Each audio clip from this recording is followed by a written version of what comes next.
डूंगरी गांव में रोटी खा रहा हूं और सुबह अपन लोगों से मिलेंगे। लेकिन जैसे ही गांव में पता लगा, रात को भी सारे जो प्रबुद्ध जन थे, जो समझदार लोग थे, वो वहां मुनेश के घर इकट्ठे हो गए।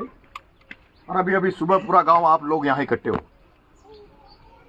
और मैं देख रहा हूं, भी मेरी मां ने कहा कि मर जाएंगे लेकिन जगह नहीं छोड़ेंगे। और ऐसे वीडियो में बार बार देख रहा हूं, जो मां मरने के लिए बार बार ये कह रही कि मर जाएंगे पर जगह नहीं छोड़ेंगे। क्यों जगह छोड़ेंगे? किस लिए जगह छोड़ेंगे? पक्षी जब अपनी जान देकर भी घोंसला नहीं छोड़ता,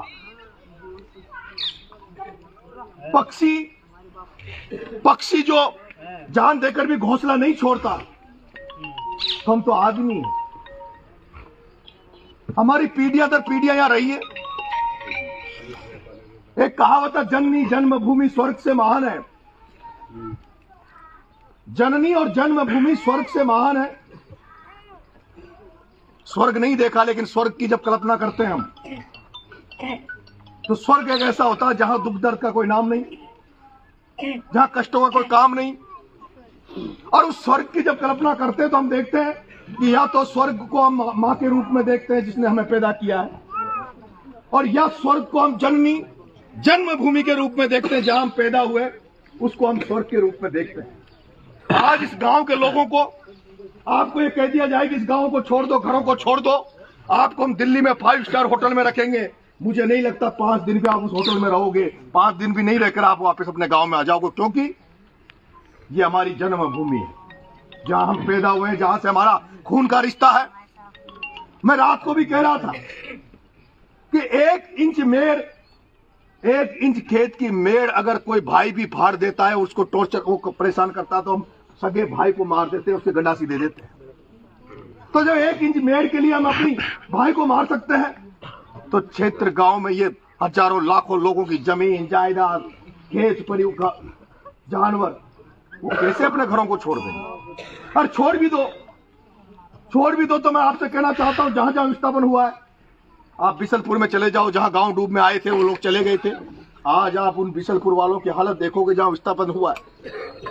वो नरक की जिंदगी जी रहे हैं, जीते जी नरक की जिंदगी जी रहे हैं। उनके पास कोई व्यवस्था नहीं है, कोई सुविधा नहीं है। आप लोग जब यहां से उजाड़ दिए जाओगे, आप यहां से भगा दिए जाओगे, तो जो लोग, जो हो सकता है कुछ लोग संपन्न हो, जो लोग संपन्न है वो अपना घर बार बना सकते हैं। लेकिन मेरा ये मानना है कि आज भी 80% 90% लोग गरीब हैं। उनको जब यहां से निकाल दिया जाएगा, वो कैसे अपने आप को एडजस्टमेंट करोगे? और जो क्षेत्र गांव के लोगों की जो रिश्तेदारियां आसपास है, अगर यहां से उजड़ गए और आपको मध्य प्रदेश जाना पड़ा, कहीं जैसलमेर बाड़मेर जाना पड़ा, तो उन रिश्तेदारों को कहां ढूंढोगे? पूरा सेटअप आपका खराब हो जाएगा। ये केवल जमीन बचाने की जिंदगी नहीं है, ये घर बचाने की जिंदगी नहीं है, ये आपकी जिंदगी को बचाने की लड़ाई है। ये जिंदगी बचाने की लड़ाई है, जिंदगी से जुड़ा हुआ मुद्दा है। मेरे को भगत सिंह की स्टाइल का नेता मानते हैं, मुझे मानते हैं कि मैं उग्र आंदोलन करूंगा, उग्र तरीके से काम कराऊंगा। लेकिन मैं आपसे कहना चाहता हूं, जितना मेरे अंदर भगत सिंह है उतना गांधी भी है, उतना मेरे अंदर गांधी भी है। लेकिन आपने देखा नहीं क्या? क्या आपने नहीं देखा क्या? जब मैं रोज 30 किलोमीटर की पैदल यात्रा चल रहा था, तो पैदल यात्रा तो गांधी का ही मार्ग था। सही है, वो पैदल यात्रा तो गांधी का ही मार्ग था। आपने देखा नहीं क्या? मेरा पुराने वीडियो आते हैं कि मैंने 2006 में, आज से 19 साल पहले, राजस्थान विश्वविद्यालय के मुख्य द्वार पर 9 दिन तक भूख हड़ताल करी थी, अन्न त्याग दिया था, और राजस्थान सरकार और भारत सरकार को झुका दिया था। हमारे बच्चों की स्कॉलरशिप बंद हो गई थी, उनके लिए 9 दिन भूखा रहा 2006 में, और 36 करोड़ रुपए की छात्रवृत्ति उनको सैंक्शन करवाई थी। आपने अभी भी देखा होगा, एक सत्याग्रह मैंने 2017 में किया, 9 दिन मुझे जेल में डाल दिया, 9 दिन तक मैं जेल में भूखा पड़ा रहा, किसानों की लड़ाई लड़ रहा था। और आपने अभी देखा होगा उन 9 बच्चों के लिए, उन 7 बच्चे जो दलित थे, आदिवासी थे, लोधा समाज के थे, उन 7 बच्चों को न्याय दिलाने के लिए आपका बेटा 15 दिन अन्न को त्याग कर हॉस्पिटल में पड़ा रहा, आईसीयू में पड़ा रहा। मेरे से ज्यादा मजबूत तरीके से गांधी की लड़ाई लड़ सकता है?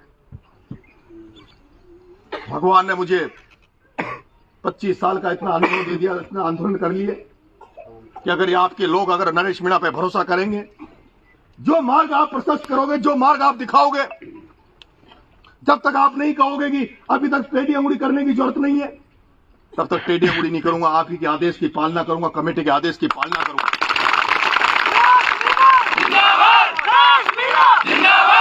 लेकिन कई दिनों से पंचायतें हो रही है। ज्यादा पंचायतें करने से, ज्यादा भाषण देने से आंदोलन सही नहीं होता। क्रांति, इसमें क्रांति लानी पड़ेगी। इसमें ही माला और छापा का काम नहीं होना चाहिए। माला और छापा तो जिस दिन आपकी जीत हो जाए, जिस दिन डूंगरी बांध रद्द हो जाए, उस दिन नेताओं को पहनाना, उसके पहले माला और भाषणबाजी इस आंदोलन में नहीं होगी। मैं देख रहा था चकेरी की महापंचायत में, अगर उन माता बहनों को, कुछ माता बहनों के भाषण दिलवा देते, जो माता बहनें कह रही कि मर जाएंगे लेकिन जगह नहीं छोड़ेंगे, अगर उन माता बहनों का भाषण करवा देते तो मेरे को लगता है कि सरकार की आंखें खुल जाएगी कि माता बहनें भी लड़ने के लिए तैयार है, तो फिर आदमी क्या करेगा। मेरी माता बहनों, मैं रात को इनके पास आया था, रात को मैंने कहा इनको, मैं तुम्हारे आंदोलन में पूरे तन मन से आपके साथ रहना चाहता हूं। जरूरत पड़ी तो मेरी लुगाई को, मेरी घरवाली को भी आपके बीच में, आपकी लड़ाई लड़ने के लिए मैं अपनी घरवाली को भी आपके बीच में लाऊंगा। मैंने कहा कि पंचायतें हो रही है, पंचायतें हो रही है, लेकिन मेरा ये मानना है कि पंचायतें भी आप लोगों को जगाने के लिए कर रहे हो। पंचायतें भी आप लोगों को जगाने के लिए कर रहे हो, आंदोलन को मजबूत बनाने के लिए कर रहे हो, और उसमें आपको सफलता भी मिली है। जो पंचायतें हुई है उसी का कारण है, जो पंचायतें हुई है उसी का कारण है कि आज मीडिया में खबरें चल रही है, डूंगरी बांध की चर्चा जगह जगह चल रही है। लेकिन मैंने एक सुझाव दिया है, सुझाव मैंने ये दिया है कि दिन तय कर लो, समय तय कर लो, मैं और मेरी घरवाली नंगे पैर पैदल, मैं और मेरी घरवाली नंगे पैर पैदल इसी जगह से जाए, डूंगरी बांध बनेगा, जहाँ ये नदी दिख रही है सामने, इसी जगह बनेगा। ये जो नदी दिख रही है, इसी जगह डूंगरी बांध बनेगा। हम उसी डूंगरी बांध की जगह, हम सारे लोग चाहता हूं मैं उस नदी में जाके वहां से पूजा पाठ करके, और वहां से हम पैदल मार्च गांव जाएं। मुझे भरोसा, जब डूंगरी से यहां से निकलेंगे, भूरी पहाड़ी जाएंगे, तो पूरा डूंगरी का गांव, माताएं, बहनें, बच्चे साथ रहेंगे। उस तरह से जब आप कोई देवता की यात्रा निकालते हो, कलश आपके माथे पे रखे रहते हैं। जब हम कोई कथा होती है गांव में, अब रामायण, हम घर पे रामायण लाते हैं, तो गांव के ठाकुर जी पे जाते हैं, और ठाकुर जी से भगवान को अपने कंधे पे बिठाकर इस तरह से कलश लेकर माता बहनें अपने घर को लाती है। मैं चाहता हूं कि जब यहां से हम रवाना हो, तो डूंगरी, भूरी पहाड़ी तक डूंगरी वाले पूरा गांव बच्चा नहीं होना चाहिए। उस दिन गांव में बच्चा नहीं बचना चाहिए। वो सारे लोग हमारे साथ वहां तक चलेंगे। फिर वहां से जो भूरी पहाड़ी गांव है, उससे जब हम आगे के गांव में जाएंगे, तो आप लोग भूरी पहाड़ी तक जाएंगे, वहां से वापस आ जाएंगे। फिर भूरी पहाड़ी का बच्चा हमें अगले गांव तक छोड़ के आएगा। ये मूवमेंट जब 15-20 दिन चलेगा, 15-20 दिन तक पूरे राजस्थान देश में केवल डूंगरी बांध रद्द करो की यात्रा का चर्चा चलेगी। डूंगरी बांध की रद्द करो, इसी के नारे पूरे देश में गूंजेंगे। मुझे लगता है उससे अच्छा कुछ होगा नहीं। जो बताया उसका रूट चार्ट इस तरह से बना लिया जाए कि जो जोड़ली में जो महापंचायत हो, या कहीं भी जो महापंचायत हो, वो यात्रा का समापन उस महापंचायत में हो, महापंचायत में समापन हो, और उसमें नारा दे दिया जाए, करो या मरो का। करो या मरो का नारा दिया जाए। करो या मरो का मतलब केवल ये नहीं है कि लाठी उठा के, गंडासी उठा के किसी को मार दो। करो या मरो, करो या मरो। मरने में जो ताकत है वो मारने में नहीं है। लाठी खाने वाला ज्यादा मर्द होता है, लाठी देने वाला मर्द नहीं हो सकता। किसी को मारना बहुत आसान है, लेकिन मार खाने की हिम्मत, किसी के 50 लोगों के सामने खड़े होने की हिम्मत अकेले की, वो ओरिजिनल मर्दानगी होती है। इस आंदोलन में हम किसी को मारेंगे नहीं, बल्कि मार खाने के मकसद से, मरने के मकसद से इस आंदोलन में कूदना चाहते हैं। मैं आपको कहूंगा, इस आंदोलन में महिलाओं की भागीदारी बहुत जरूरी है। जब भी कोई आंदोलन आगे बढ़े, तो उसमें जितने आदमी की संख्या हो, उतनी महिलाओं की, बच्चों की संख्या होनी चाहिए।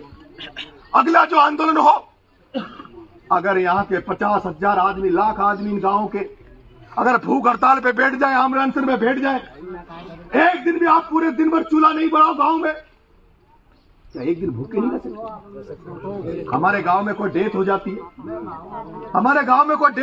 है, कोई मर जाता है, तो उस दिन क्या हम चूल्हा जलाते हैं क्या गाँव में? कोई जवान गाँव में मौत हो जाती तो हम चूल्हा नहीं जलाते। 3 दिन तक हमारी जो परंपरा है, हमारी जो संस्कृति है, अगर इन घरों को, गाँव को बचाने के लिए, परिवारों को बचाने के लिए एक सामूहिक आमरण अनशन किया जाए जिसमें लाखों लोग भूख अन्न को तो छोड़कर भूखे बैठे रहे, अन्न को त्याग दिया, हजारों लोग हॉस्पिटल में पहुंचे, घायल होकर हॉस्पिटल में पहुंचे। मैं कहूंगा एक समय ऐसा आएगा जब पूरा राजस्थान, पूरा देश की जनता आपके साथ आंदोलन में खड़ी हो जाएगी। क्या मैं सही कह रहा हूं? सही कह रहा हूं। मैं आज आपके बीच में आया हूं, आप तय कर लो। इसी तरह से जब हम लोग गांव-गांव जाएंगे, इसी तरह से जब हम लोग गांव-गांव जाएंगे, कई बड़े नेताओं का समर्थन हमें लेना है। मैं आपसे एक बात और कहूंगा, मैं अभी जेल में था, जब समझौता के काम में मैं 8 महीने जेल में रहा और मेरे को छुड़ाने के लिए एक आंदोलन हो रहा था। 25 फरवरी को विधानसभा घेराव हो रहा था, लेकिन वो विधानसभा घेराव फेल क्यों हो गया? वो विधानसभा घेराव फेल क्यों हो गया? क्योंकि इसका कोई लीडर नहीं था, नेतृत्वकर्ता नहीं था। गांव में अगर पटेल मुखिया अगर ढंग का नहीं है तो गांव बिगड़ जाता है। गांव में अगर ज्यादा पटेल हो जाए तो भी गांव बिगड़ जाता है। गांव में मुखिया पटेल अच्छा नहीं हो तो भी गांव बिगड़ जाता है, और गांव में ज्यादा पटेलाई होने लग जाए तो भी गांव बिगड़ जाता है। इसलिए नेतृत्वकर्ता का मजबूत होना और नेतृत्वकर्ता का आंदोलन के प्रति, आपके प्रति त्याग और समर्पण का भाव होना, यह आंदोलन के लिए बहुत जरूरी होगा। हमें लगेगा कि इन नेताओं को लाना है। आपके मधुसूदनपुरा में गांव में प्रहलाद जी गुंजल साहब आए थे, मकसूदपुरा में प्रहलाद जी गुंजल साहब आए थे। मेरी इच्छा है इसमें मैं प्रहलाद जी गुंजल साहब को बुलाऊं, मैं राजेंद्र जी गुडा साहब को बुलाऊं, मैं इमरान प्रतापगढ़ी को आमंत्रित करने जाऊं। इमरान प्रतापगढ़ी को हम बुलाएं, वो तमाम लोग, हनुमान बेनीवाल को हम बुलाएं, जो लोग हमारे आप लोगों की मदद करने यहां आए। लेकिन एक बात और याद रखना, जब इस तरह का आंदोलन होता है तो आंदोलन से केवल उस बीमारी का इलाज नहीं होता जो बीमारी के लिए आंदोलन किया जाए, जैसे डूंगरी बांध को रद्द कराने के लिए। आंदोलन से नई राजनीति भी पैदा होती है। आंदोलन से नई राजनीति भी पैदा होती है। जैसे अन्ना के आंदोलन से मुख्यमंत्री केजरीवाल निकल गया था, जेपी के आंदोलन से जब भी आंदोलन हुए, गुर्जरों का आंदोलन कर्नल भेसला साहब के उसमें नेतृत्व में हुआ, उस गुर्जर आंदोलन से बहुत सारे नए नेता पैदा हो गए थे। इस आंदोलन में भी तो चलेगा आंदोलन, तो हो सकता है डूंगरी में से कोई नया नेता पैदा हो जाए, भूरी पहाड़ी में से कोई नया नेता पैदा हो जाए। वो नेता पैदा होंगे जो अच्छा बोलना जानते होंगे, अच्छा लड़ना जानते होंगे। और राजस्थान की राजनीति में एक और नाटक चल रहा है कि कोई अच्छा नेता पैदा नहीं होना चाहिए। बाप एमएलए तो बेटा एमएलए बने, दादा एमएलए तो बेटा एमएलए बने। और वो लोग जो इस तरह के बैठे हैं कि हमारे घर में नेतागिरी रहे, हमारे परिवार में नेतागिरी रहे, कोई नया नेता नहीं पैदा हो जाए, वो लोग इस आंदोलन को तोड़ने का प्रयास कर रहे हैं। वो लोग आंदोलन को तोड़ने का प्रयास कर रहे हैं जो बीजेपी सरकार में बैठे हैं, जो भजन लाल की चमचागिरी करते हैं, उसकी आरती उतारते हैं। वो भजन लाल की आरती उतारने वाले लोग, वो लोग आपके बीच में आके मन मुटाव करेंगे, आपके बीच में इस आंदोलन को तोड़ने के लिए फूट डालने का काम करेंगे। वो कहेंगे 5 गांव डूब में आ रहे हैं, वो कहेंगे 4 गांव डूब में आ रहे हैं, तुम्हारा क्या फर्क है, बाकी लोग इनके साथ क्यों लग रहे हो? अरे वो 5 गांव नहीं, 5 गांव नहीं, अगर अकेला डूंगरी भी डूबेगा तो डूंगरी के लिए भी तो लड़ना चाहिए। वो डूंगरी में भी तो हमारे रिश्तेदार आज मुद्दा ये नहीं है कि क्षेत्र गांव है, 300 गांव है, 500 गांव है। मुद्दा है कि एक भी घर क्यों उठे, एक भी घर क्यों उजड़े। इसलिए उनसे बच के रहना, उनसे बच के रहना। आने वाले चुनाव में, पंचायत राज चुनाव आना, उसमें कह दो। और आने वाले चुनाव में नहीं, जब तक हम जिंदा हैं, जब तक हम जिंदा है, राजनीति में वोट देने का नंबर आया तो उसी को वोट देंगे जो डूंगरी बांध में ईमानदारी से साथ देगा, नहीं तो